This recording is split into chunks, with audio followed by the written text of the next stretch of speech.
dizaine d'années, la jeunesse de Metz a découvert l'Europe et l'Afrique du Nord, et même l'Amérique du Nord. Aujourd'hui, ces jeunes qui sont devenus des adultes et parfois même des parents se souviennent de l'ambiance des voyages et des pays visités. Chaque année, une aventure était au programme. Les voyages de Jackie et de Carmen, ainsi que les voyages de Georges et de Marie par la suite, faisaient événement. Pour les garçons et les filles, il fallait en être. Oui, il fallait en être. C'était un passage nécessaire vers l'autonomie vis-à-vis des parents, une échappée de la famille, une découverte du monde, et donc une sortie de la commune pour découvrir l'étranger. C'était même une sortie du commun, le commun, pour découvrir l'autre.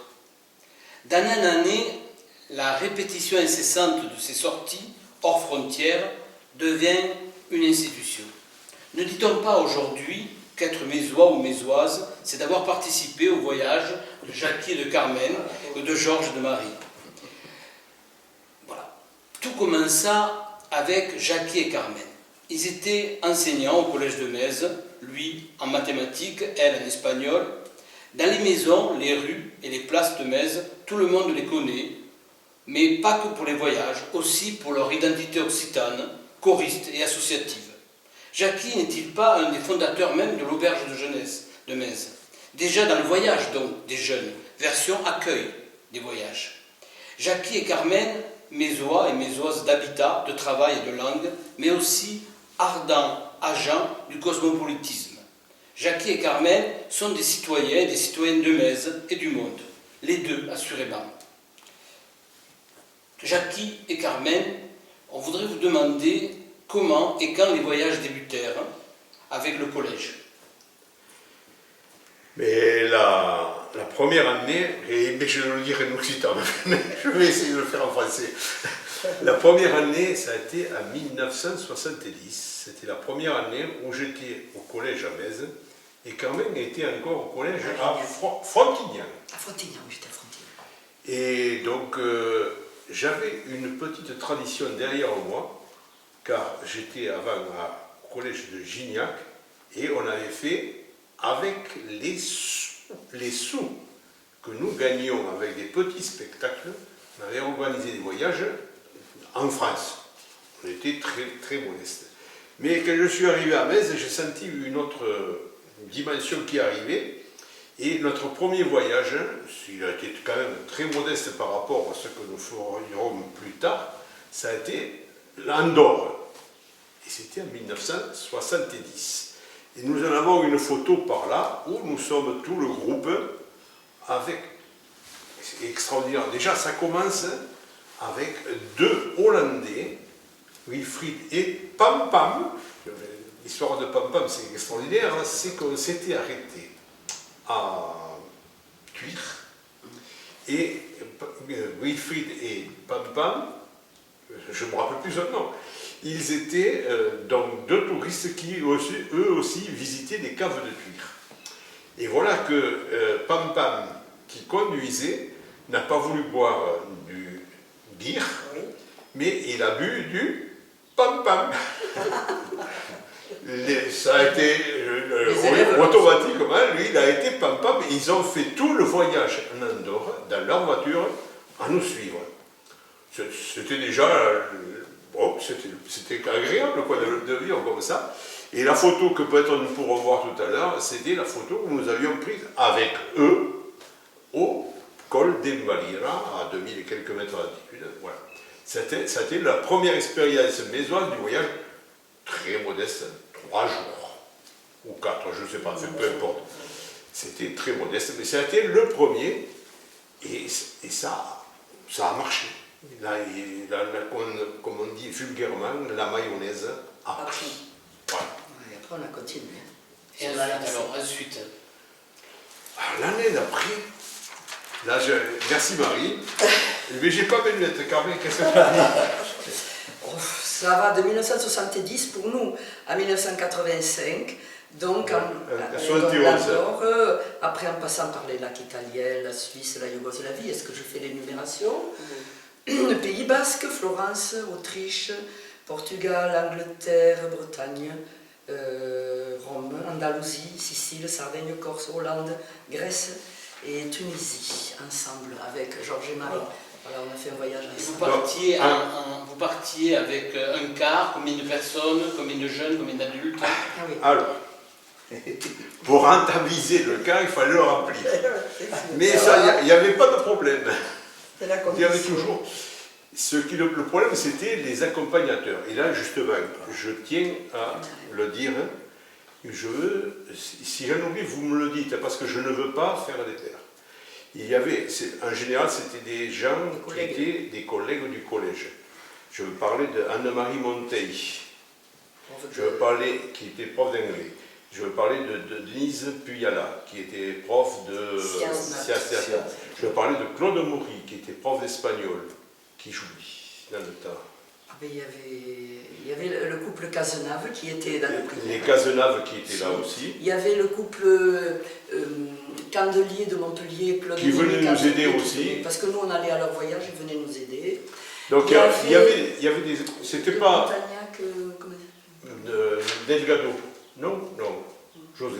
Mais en fait, peu importe, on était par conséquent en général 5, 6 accompagnateurs, des fois un petit peu plus, suivant le nombre d'élèves, de façon à ce que, parce qu'il y avait déjà des quotas, il fallait tant d'adultes pour tant d'enfants. Donc il fallait respecter ça, et on remplissait nos cars. Et là, un autre que je veux remercier, et même si sa compagnie de cars a disparu, il s'agit des autocars Gilles, Jean-Pierre Gilles, sans qui jamais aucun de nos voyages n'aurait pu se réaliser dans les conditions où il s'est réalisé.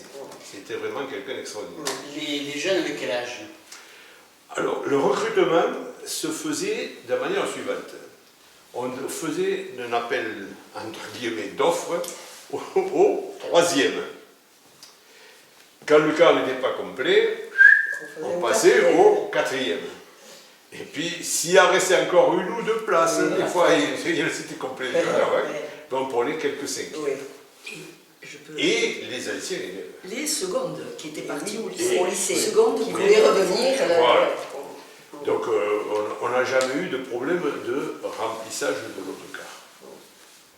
Alors, les destinations, tu nous as donné des destinations. Là, est-ce que tu voudrais revenir sur une ou deux destinations qui ont été un succès ou qui ont été particulièrement étonnantes, surprenantes?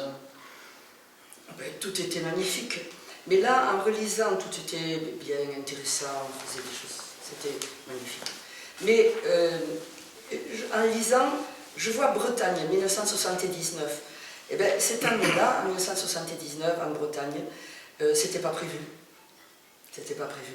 On devait aller dans la région de Valencia, en Espagne, faire la bouffée, la fête, tout ça.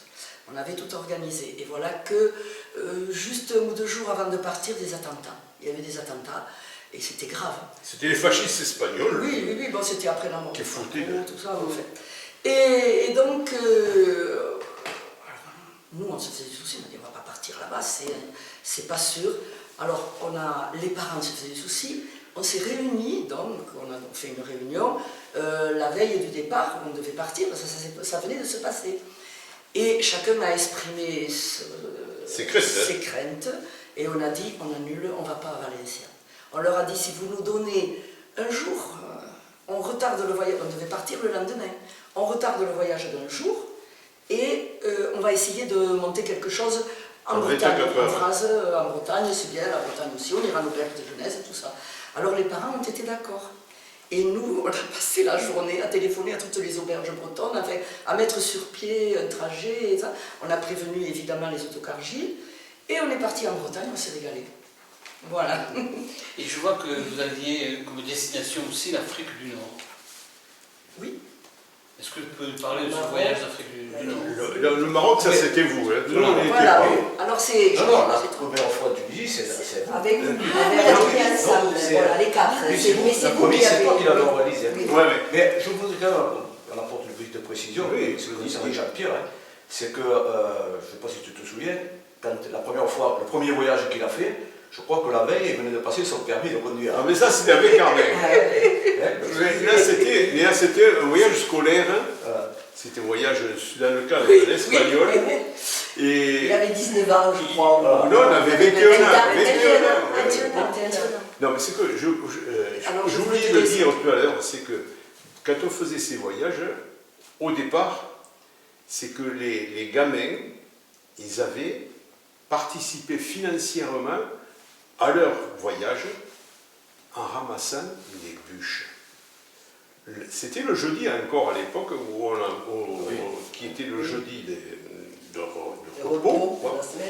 Mais le jeudi, avec tous les élèves, nous partions, tous les élèves qui voulaient faire le voyage, nous partions ramasser les bûches dans tous les propriétaires qui voulaient, peu cher, ce qu'on ramassait, c'était au point de vue argent, hein, parce qu'au point de vue bûche, il y avait le volume, mais au point de vue argent, c'était quand même assez limité, il fallait bien sûr y ajouter. Mais ça mettait déjà une ambiance. Voilà. C'est sûr. C'est sûr.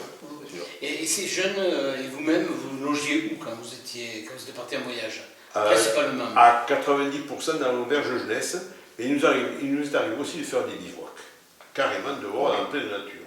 En particulier, je me souviens, un bivouac aux lacs italiens, où il y avait des élèves qui avaient eu peur, entre guillemets, parce que on était à un endroit où il était plein de feux follets.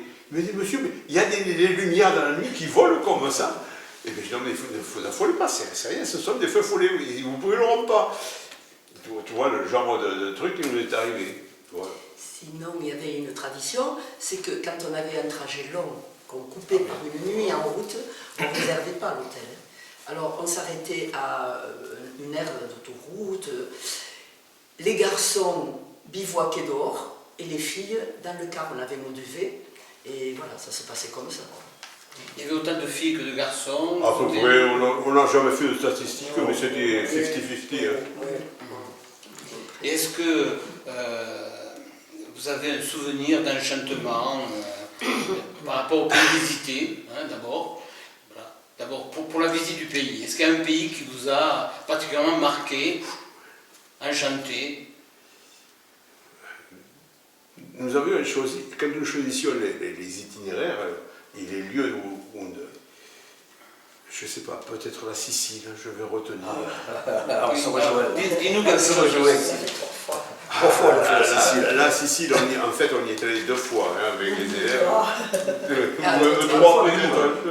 Une fois avec nous, là. Une fois, Oui. 2 fois. Sicile. Une fois. Toi, 2 fois avec ma...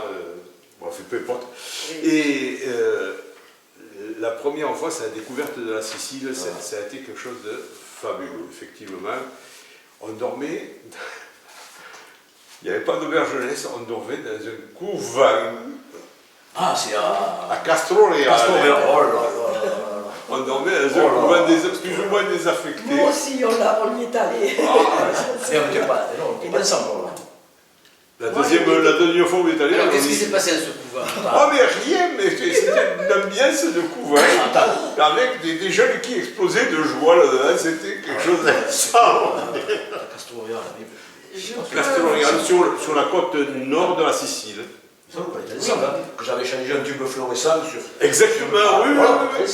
C'est tu vois le genre de truc qui nous arrivait, voilà. Alors, le repas, je te dis pas, je me souviens d'une pièce immense, longue, une longue table en bois, des grosses tables avec des gros bancs, et avec un grand Christ en face, c'est normal, c'est normal.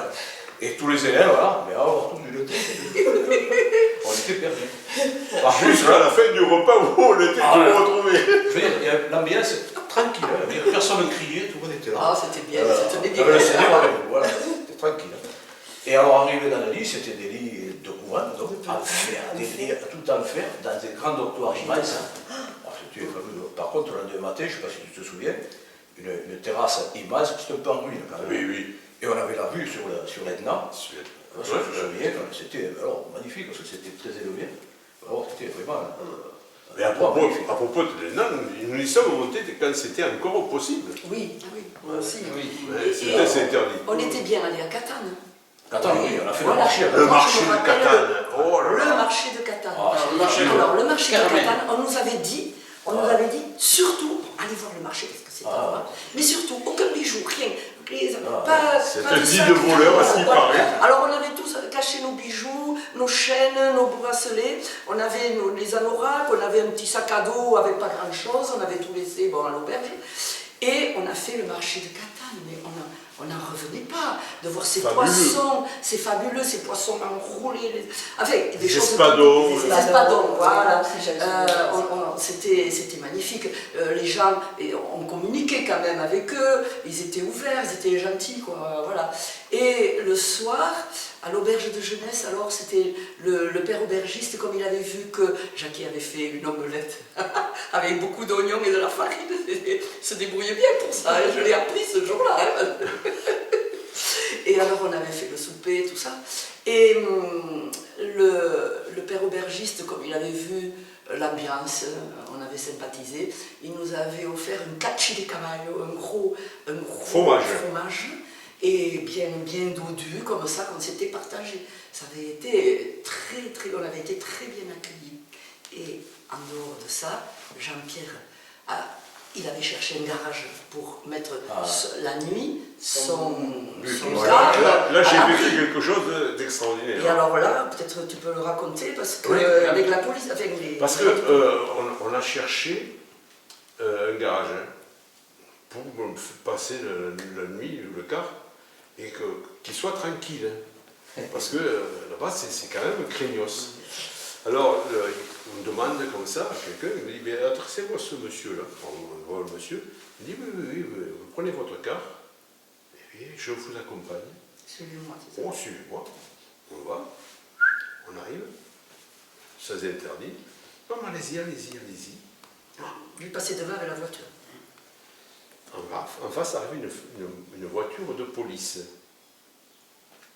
qui se range pour nous laisser passer. Nous étions sous la responsabilité de la mafia et le gars lui a dit, vous pouvez laisser le car ouvert, il ne risque rien. On l'a fermé quand même, mais le car n'a pas eu la moindre égratignure. Protégé, des voyages protégés par la mafia. Mais est-ce que tu pourrais nous raconter, toi au Carmen, l'Espagne, hein? Je sais qu'une fois vous êtes... Ah ben là, je préfère laisser parler Carmen. Non, attends. L'Espagne, où vous faisiez des signes à l'intérieur du car et que la police l'a manipulé. Ah, ça c'était à Madrid, ça. Ah oui, à Madrid. Raconter cette Il y a histoire. 2 endroits à Madrid, enfin, je me rappelle 2 endroits bien précis. On était une fois dans le car, on roulait dans une avenue de Madrid. C'est le poste de la Cibeles. Voilà, oui, vers la Plaza de la Cibeles. Et on s'amusait dans le car, on faisait... Non, mais les trajets étaient, pour agrémenter les trajets, on s'amusait dans le car. On faisait le grand cerf. Est-ce que tu connais? Dans sa maison, un grand cerf, le café par la fenêtre, etc. Venir à lui et frapper ainsi. Et après, et tu sais, après le chasseur, tu vois. Alors nous, on faisait ça, on regardait là. Puis tout d'un coup, je vois le car s'arrêter au feu rouge. On roulait lentement, on était en ville. Et je vois des guardias civiles sur le trottoir qui nous regardent avec des yeux comme ça. Et ils commençaient à se toucher le coude, ils commençaient à nous regarder. Et nous, c'était le moment où on faisait ça. Et j'ai dit, ça y est, ils croient qu'on se fout d'eux, qu'on les provoque et tout ça. Vite, tout le monde, arrêtez-vous, arrêtez, assis, vous bougez plus, vous dites plus rien. Et le car démarre. Voilà, et on leur a échappé. Comme ça, ils nous ont rien dit après. Bon. Et une deuxième fois, on était Plaza à la Real. Plaza Real. Dans la Plaza Real avec tous les soportales, toutes les arcades, et la statue du roi central, la statue équestre, bon, etc., en plein centre. Et ça faisait un espace vide entre... L'équivalent de la place des Vosges à Paris. Voilà, entre le centre, la statue au milieu, et puis toutes les maisons, les arcades. On avait donné temps libre au Gardin, On va laisser Carmen finir. Oui, oui. Alors là, je finis. Donc, on arrive avec notre charmant désordre, et moi j'essayais de leur expliquer un peu l'histoire d'Espagne, tout ça. Et tout d'un coup, on était en désordre autour de la statue du roi, on faisait des gestes, il y en a qui chantaient, et tout d'un coup, je regarde, je vois arriver 2 types, 2 gars en costard sombre. Parce qu'il y a 4 entrées dans une entrée, je me tourne, l'autre aussi, de partout. Des gars, c'était la police de gars qui arrivaient là. J'ai dit à Jackie, regarde, vite Jackie, en rang, 2 par 2, tout le monde, ils ont crié, compris. En rang 2 par 2, on s'est mis comme ça, on les a fait passer dessous, tous en rang. Voilà l'explication. Alors on a continué notre explication, en rang 2 par 2, et eux, ils ne se sont pas arrivés jusqu'à nous. Les policiers, ils ont fait demi-tour, ils sont partis. Les gens qui arrivaient comme ça, parce qu'on était seuls, ils venaient pour nous, quoi. Parce qu'il y a du désordre autour de la statue du roi. Voilà, et, voilà, il ne fallait pas de désordre. Mais du temps de Tejero, on était à Grenade. Et on visitait la Alhambra, et le car était garé, un placement pour les cars. Tous les gamins étaient partis, et moi j'étais à la fête, et voilà que 2 gars, comme ça, qu'on ne connaissait pas, qui arrivent, qui nous disent « Viva Tejero !» Et moi, j'ai eu la réaction instantanée. « Fascista !» je leur crie. Oh purée! Il a fallu qu'on change le quart de place. Est-ce que tu peux nous dire qui est Tejero? Tejero, c'était le fasciste qui avait essayé de prendre l'Assemblée espagnole, Las Cortes, qui a essayé de prendre d'assaut avec son revolver la démocratie espagnole. Après la mort de Franco. Oui, Il y avait... C'était en 76 ou 77. Oui, le roi a arrêté ça, il a pu. Non mais ça, toi, tu es comme tu es, et puis des fois il faudrait arriver à se retenir. Et là, j'ai pas pu. C'était plus fort que moi. Voilà, c'est le genre d'avatar qui peut arriver. Voilà, là on a beaucoup parlé du sud, des voyages du sud, maintenant des voyages au nord. Est-ce que vous avez des souvenirs vis-à-vis des voyages plutôt au nord de l'Europe? Ben, le nordique, on a fait l'Allemagne. D'ailleurs, je l'ai fait une année avec vous. Et je me souviens que j'avais oublié ma vaisselle. J'ai mangé une boîte de conserve. Ça, c'est la vallée du Rhin. La vallée du Rhin. Et qu'on a été en Hollande. Ah, elle était en On Hollande. était ensemble. Ouais. Il me semble. Hein. Mais on était allé voir parce que c'était quand même. Il n'y avait pas que le côté, comment dirais-je, visuel, il y avait quand même le côté culturel. Ah, ben oui. Et là, on était allé voir quand même l'exposition de Van Gogh. Ah oui, oui. On était donc à Amsterdam. Amsterdam. C'était... Et bon, on avait fait toute la virée, puis on était revenu par la Belgique d'ailleurs. Oui, oui, là, on avait fait la Hollande. On avait fait la vallée du Rhin. À la roue, on avait fait... On avait monté un bateau. On avait fait une mini-croisière sur le Rhin. Sur le Rhin, à Lorelai. Lorelai. Ah oui. C'est là, rappelle-toi, que j'avais jeté la clé du collégien. On était sur le bateau, et dans la poche de ma veste, donc, je savais une clé, en plus, qui était clé comme ça. J'ai dit, mais qu'est-ce que j'ai là? La clé du collège. Alors je l'ai jetée quand même par-dessus. Elle est dans l'oreille. J'ai dit, Jackie, regarde, la clé du collège. Allô? Il y a prescription, tu peux le dire, il y a prescription. Ah oui, Prescription maintenant. Plus personne ne me dit marier. Ah, Pour les repas, ça se passait comment les repas? Alors, les repas, C'est de votre temps. mais de Notre-Dame, mais je crois que Georges a continué aussi. Oui, mais on fera après Georges. On demandera à Georges et à Marie. C'est-à-dire que pour faire tomber le prix du voyage, on avait décidé tout simplement de se confectionner nous-mêmes les repas. Dans les auberges de jeunesse, on avait cette possibilité de faire son repas, ce qui fait que pratiquement nous vivions avec ce que nous avions emporté. C'est-à-dire qu'il y avait le butane, il y avait le réchaud évidemment, il y avait des marmites et il y avait des conserves. Et ça se passait de la manière suivante. En général, j'étais le premier levé et c'était les petits qui étaient les plutôt levés. Ce qui fait que le matin, pendant que tous les autres dormaient, avec les plus jeunes, on préparait le déjeuner. Quand les autres arrivaient à se réveiller, ils avaient le café chaud, les tartines, tout était prêt. Ça, c'était le repas du matin. 200 à 300 tartines, on faisait à peu près. Oui. C'était de cet ordre. Oui. Ah oui. Eh oui. Parce qu'il ne fallait pas oublier de les nourrir Moi, quand je même. dormais, je dormais. Ça, c'était les lèvres-tôt. Il y avait le repas de midi. Alors, le repas de midi, ça se passait de manière absolument extraordinaire. Ça pouvait se trouver aussi bien au pied du château d'Anjou, comment ça s'appelle, en Sicile, ou à pied de la tour de Londres, à Londres, évidemment. Mais n'importe où, on posait le carreau, mais sortait les gamelles, et on faisait. Alors là, il y avait parce que là, il y avait une certaine organisation malgré tout. On ne partait pas tout à fait comme ça.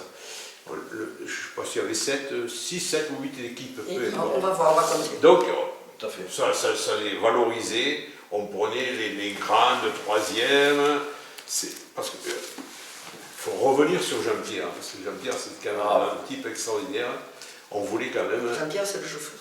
Il partageait notre vie à 100%. C'était pas lui, quand il arrivait, il posait le car, il foutait le car dans l'hôtel, un truc comme ça. Il continuait à participer à notre vie collective. Et donc, on faisait tout le maximum pour qu'il ait le minimum de travail en dehors de sa conduite. Oui, ce que je voudrais dire, c'est que, voilà, c'est son idée à lui, il dit très bien. Au départ, dans l'autobus, le premier travail de Jackie, c'était de constituer les équipes. Alors on fait du papier, crayon. Alors les dockers, les garçons, les grands, pour aider Jean-Pierre, les valises, nettoyer le car. Jean-Pierre ne touchait pas une valise. Hein. Alors voilà, on faisait les équipes comme ça.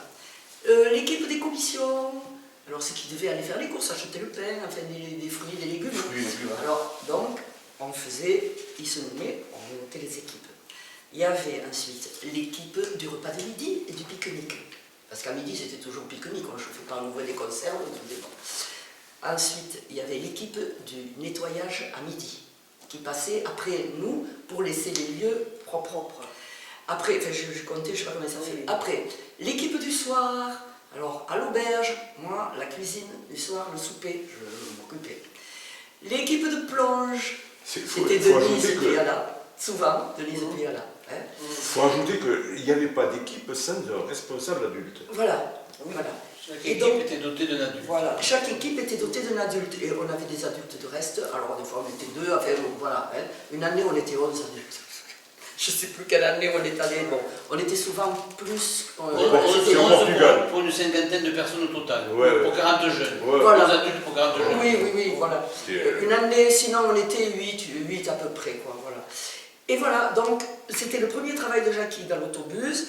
On organisait les équipes et puis chacun faisait sérieusement, quoi. Et ceux qui avaient l'argent pour les achats... Bon, les gamins qu'ils avaient là, on leur laissait l'argent. Ah oui, non, mais il y avait l'adulte qui avait l'accompagné quand même. Oui. Bon, voilà. Et donc chacun prenait ce travail à cœur. Voilà. Oui. C'était bien organisé. C'était bien organisé. Et il y avait le nettoyage du car. Alors l'équipe du car, les dockers, faisait le nettoyage, sous la direction de Jean-Pierre. Ce qui fait que Jean-Pierre prenait aussi une équipe en main, l'équipe du gars, c'était lui le responsable. Qui l'a commandé. Hein.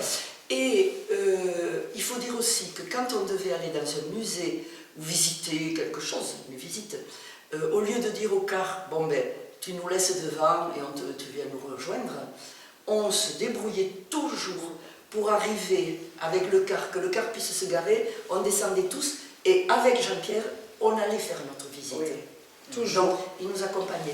Et jamais il a voulu manger au restaurant à midi. Il pique-niquait avec nous. Alors, il était servi. Même le soir. Il était servi comme un prince, tout ça, il n'avait rien à faire, il se reposait, il se détendait. Et le soir, Samy, il n'était pas en dortoir, à l'auberge, souvent on était en dortoir, mais le soir, il avait sa chambre tranquille pour qu'il puisse dormir. Voilà. Reparlons des jeunes. Hein.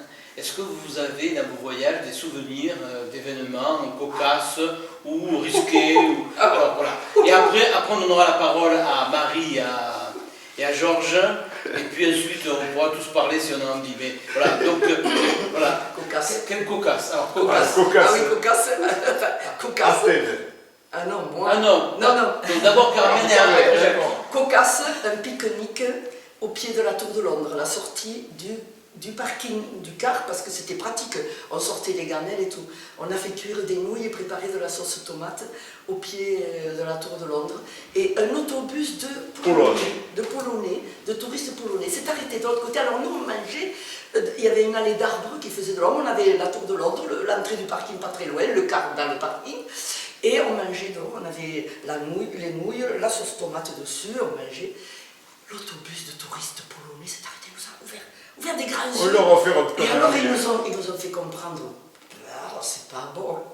Alors, nous, on a dit, si, c'est bon. Jackie a pris une assiette, il est allé leur apporter avec une fourchette pour qu'ils mangent. Et ils l'ont mangé et ils ont dit, oh, c'est bon. Voilà, tu vois, ça c'est rigolo, quoi. Jackie. Dans le truc anecdote, bon, on en rigole, hein. Mais sur le moment, ça avait été quand même Un peu stressant. un peu stressant. Voilà ce qu'on a parlé de Claude Maury, oui. Oui. Eh bien, c'était donc le musée d'Athènes et le car ne pouvait pas s'arrêter très longtemps. Donc le car s'arrête pour embarquer tout le monde. Il faisait une chaleur terrible. Et Claude Maury était à l'entrée pour compter, pour voir si on n'en oubliait pas. Et comme il y a toujours des retardataires, il y a Ramon, elle lui dit, Ramon, écoute, il y a de l'eau potable, va chercher de l'eau. Elle lui donne la gourde, et elle avait compté, mais elle a oublié, Ramon était là. Elle a oublié de décompter Ramon. C'est que quand les derniers sont arrivés, le compte y était, complet, on s'en va. Il dit, qui est Ramon? Alors le car il s'en va, et puis ceux qui étaient au fond disent, monsieur, il y a Ramon qui se trouve derrière le car, et vous vous foutez de moi. Avec la gourde. Monsieur, si, il vous attend, il court derrière. Alors j'ai dit à Jean-Pierre, écoute, regarde. Il m'a dit, oui, effectivement, je le vois dans le rétroviseur.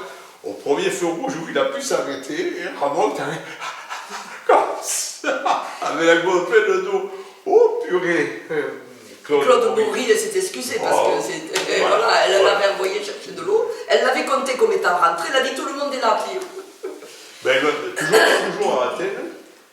Là aussi, on a mais là, beaucoup plus stressant encore, c'est que on avait pique-niqué le soir, on avait fait des brochettes sur la plage entre Au Cap Sounion. Le Cap Sounion et Athènes.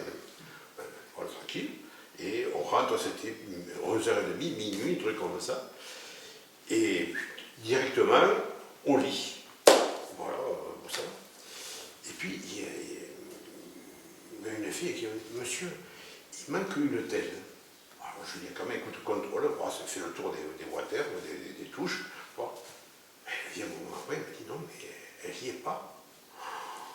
Ah, puis c'était minuit noir, dans Athènes. Alors je vais trouver Jean-Pierre, je lui dis, écoute, on a un problème. On a oublié quelqu'un, c'est pas possible. Elle m'a dit, non, mais a priori, non. Est-ce qu'on peut retourner au car? Alors, elle m'a dit, ouais, on va y aller. Seulement, la nuit, l'auberge d'Athènes, elle est fermée à clé. Et il n'y avait plus le responsable. Avec Jean-Pierre, hein, donc, je suis un chauffeur, comme on ne trouve jamais d'autre. Nous sommes descendus par un balcon, nous sommes arrivés au car, qui était garé à 200 ou 300 mètres, je ne sais pas, là. Et il ouvre le car. J'ai dit, écoute, toi, tu prends la rangée de droite, moi je prends la rangée de gauche, on regarde.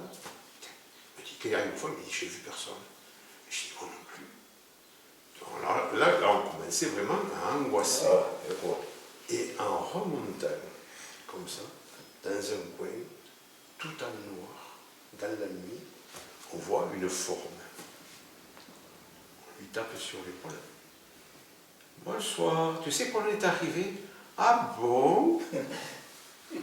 Elle avait pris le sommeil de la nuit. Mais pour revenir, il a fallu lui faire à l'escalade à elle aussi. Tu vois le genre de truc.